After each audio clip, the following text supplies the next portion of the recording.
Hello, good morning guys! Nandito na naman tayo sa ating main office here in General Santos City. At mayroon akong mga kasamahan dito na isa ding mga nanay, housewife, empleyado. Okay, na-amaze kasi yung barkadahan nila, nagkakilala sila to dahil sa mga anak nila from kinder o magkaklase. Okay? So ngayon, magkaklase din po sila na sa negosyo. O, diba? Ayan, kaway-kaway naman dyan. Ma'am, okay lang po ba ma-interview kayo? Actually, si Ma'am Myra, kaka-franchise pa lang ngayon, magpa-franchise ng payment center. So, Ma'am, ano yung nag-push sa atin na nag-decide tayo mag-upgrade ng payment center? Una sa lahat, magpapakilala muna ako. Ako si Myra Pino Cagaanan. May asawa. Ang partner ko si Rogelio Cagaanan. 2 anak, puro lalaki. So sa bahay namin ako lang talaga yung prinsesa. Wow. Reyna. And then, currently employed at Civil Aviation Authority of the Philippines. May trabaho for 25 years sa serbisyo publiko. And then, sumali ako sa Unified kasi para may dagdag income kasi sa hirap ng panahon ngayon, kailangan wag nating hayaan yung partner natin na siya lang yung pupikita, dapat tulungan din natin. Yes, and then, may account na ako dito, ongoing na nag-unified, may business na. Pero nakapag-decide ako na mag-upgrade, na kumuha ng payment center para mas malaking kitaan ba? Kung payment center na kumpara doon sa home-based, mas marami kang benefits, yes, mas marami kang matutulungan. So, hopefully, kasi sa akin, maganda yung projection ko dito. So, sana, dire-diretso lang at habang lumalago, sana yung negosyo natin, marami din tayong matutulungan, yes, at marami tayong makukumbinsi na sumali para umagat din yung estado nila sa buhay. Tama.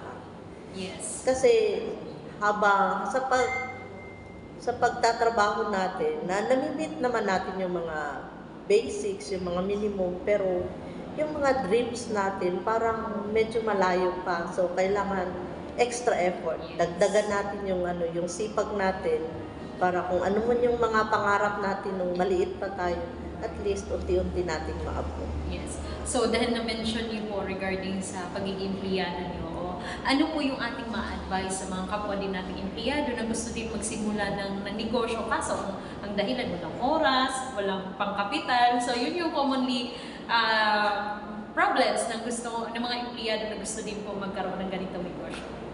Ang payo ko sa mga kapwa ko empleyado, totoo yan. Kailangan nating matulog ng at least 8 hours a day, pero sa panahon natin ngayon ang hirap, kailangan bawas-bawasan natin yung tulog, lalo na kung marami tayong pinapakain, marami tayong anak. Kailangan bawas-bawasan yung tulog. Yung ibawas mo, halimbawa 6 hours ka na lang, yung 2 oras, dagdag mo na sa yung mga negosyo or kahit na anong gawin mo na makakapagdagdag income para sa pamilya natin. And yung sabi nila na hindi makapag-umpisa kasi walang pera, nasa atin lang yan eh. Kung ayaw nating umalis sa comfort zone natin, talagang maghihirap tayo.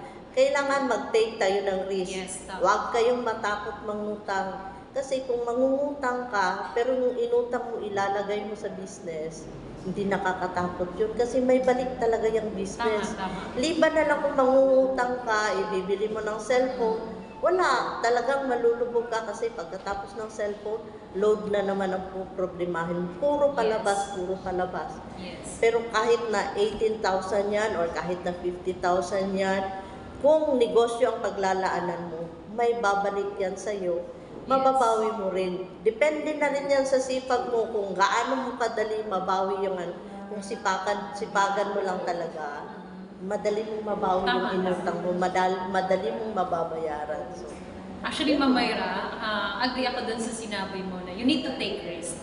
Kasi biruin mo, marami nang dumating sa atin, nagdubaan ng mga pera sa ating mga kamay, pero doon na tayo nagtataka na until na wala pa rin tayo na umpisang negosyo. So we need to take risk. sabi nga ni Ma'am Myra, you need to get out of your comfort zone. Kasi yung comfort zone natin, kontento na lang tayo sa 8-5 time in, time out, di ba? Oo, na hanggang doon na lang kasi yun yung alam natin at yun yung nakagisnan na natin at araw-araw na ginagawa. So it's a comfort zone kasi ang akala mo hanggang dyan ka lang. No, you need to believe yourself. Sa anong nagawa namin? Actually, I'm employed before. I'm a licensed teacher. 3 years din ako nagturo. Pero I'm so inspired sa kwento ni Ma'am Myra kasi nababalance niya or sabi nga niya double time na nga yung ginagawa niya Hindi yung balance lang kung baga naglalaan talaga siya ng oras para sa negosyong to. At tama yung ma'am niya, extra effort, extra time, for extra income, for an extra money. Kaya nga tama, no? So, thank you Ma'am Myra sa binigay niyong oras at makausap natin si Ma'am Myra kasi kung sabi nga okay ng buhay, okay na, pero bakit pa rin nagne-negosyo? O diba, siya sabi nga niya tumulong din yung masarap na gawin ang business na marami ka rin pong natulungan. And that is our business, Unified Products and Services. Kung ikaw ngayon nakikinig ngayon at kagaya ni Ma'am Myra empleyado, huwag ka nang magduda, huwag ka nang magdalawang isip pa. Take a rest, maghaw ka ngayon at igagay kita sa ganitong negosyo para makapag-umpisa ka na rin po kagaya ni Ma'am Myra. Thank you! Salamat, Ma'am!